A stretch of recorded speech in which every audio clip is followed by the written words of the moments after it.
Alright, right now we are going to talk about, in Geometry B, we're going to talk about special right triangles. And there's two specific types.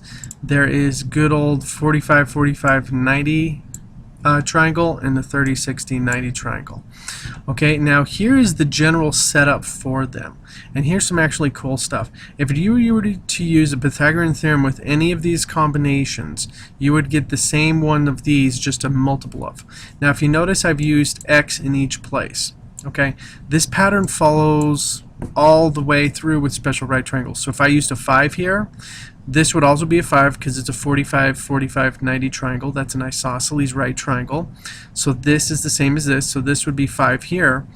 Well, if I did Pythagorean theorem, 5 squared plus 5 squared is 50, and then I square root that, I should get 5 times root 2. The square root of 50 is 5 root 2. Okay, so the Pythagorean theorem actually proves why special right triangles are pretty cool. Now there's only two special right triangles, and they lead to a whole nother world of math that we're going to explore in this chapter. Okay, but 45-45-90 triangles are the easiest ones to deal with. And I'm going to show you what happens if we accidentally have a square root on one of the legs. So these are the legs, this is the hypotenuse. So basically whatever measurement this is, so let's say that was 7, this is 7, this is 7 root 2. I don't even need to think about Pythagorean theorem when doing this. Okay? Alright, now a 30-60-90 triangle, I do need to think about which one's the short leg and which one is the long. Okay, the shorter leg is going to be opposite of the 30-degree angle, and opposite of the 60-degree angle is going to be the longer leg. Okay, so now if you notice there's an x here and there's a 2x, so that means that the short leg is half the hypotenuse, or the hypotenuse is twice the short leg, however you want to think about it. Now, for the longer leg, it's not as easy, but once again, if you use Pythagorean theorem, it will actually prove this right here, that the longer leg is actually going to be the short leg times root 3. Okay, just like over here where the two legs were the same, so we just wrote the same number, but then for the hypotenuse, we times it by root 2. Here, whatever the short leg is, you times it by 2 for the hypotenuse, and you times it by root 3 for the actual long leg. Okay? Okay, so today we're going to be talking about some more examples of this, and just to actually work it out. So if I knew that this was a 45-45-90 triangle and this was 7, and I didn't know these other two, if you remember, for Pythagorean theorem I need at least two sides. Well, guess what? You're not given both sides in this problem, and you need to find both sides. So what do? We just use special right triangles. This has to be the same measurement, isosceles right triangle, and this has to be 7 root 2. Simple as that. Now you could write it as 7 root 2, or if you're not comfortable with typing that out, you could just have 7 root 2. You could write it like that, or you could do it as 7 times the square root of 2. I don't care how you guys write it out and stuff. If you ever need this code for this one, it says Alt 251 to get the actual code for the square root symbol. Okay, but this is as simple as it gets. I don't even need to do any math. I just need to memorize the locations of them. Okay, so it's some really cool stuff. Alright, so let's take a look at this one down. Nope, this one right here first.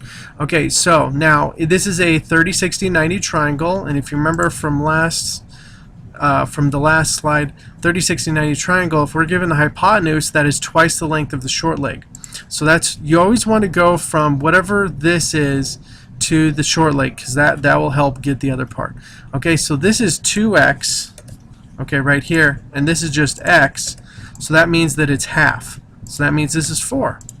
Okay, and this one down here is x root 3. Okay, so that translates into 4 root 3. Oops, let's go backspace. There we go. Alright, and voila, just by knowing that information, that the hypotenuse in a 30-60-90 triangle was 8, I know that the short leg is 4 and the longer leg is 4 root 3.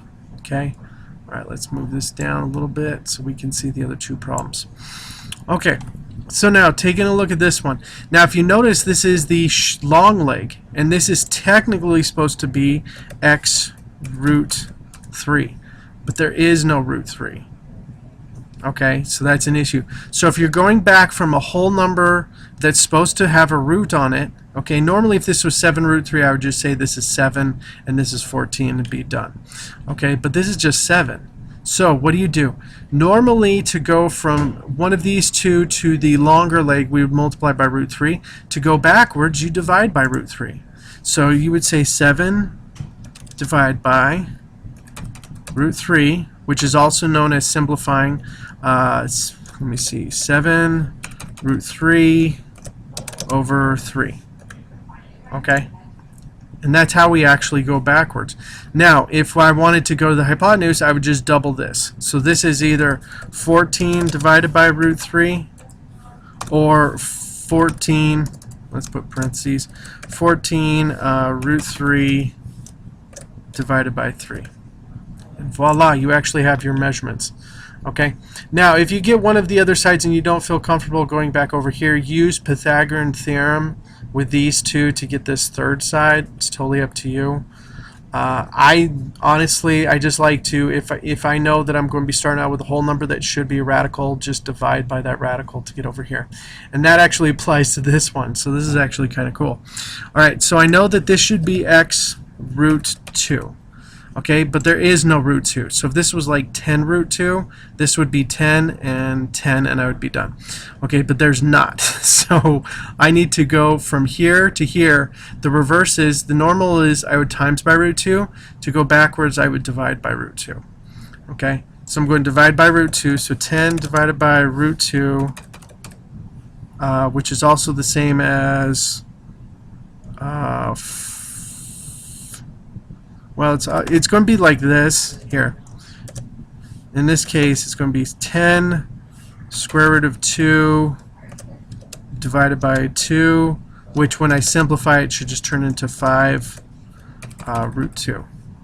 Okay, and since those are both the same, I'm not even going to dignify. I'm not even going, well, not dignified, but I'm not going to do the complicated operation.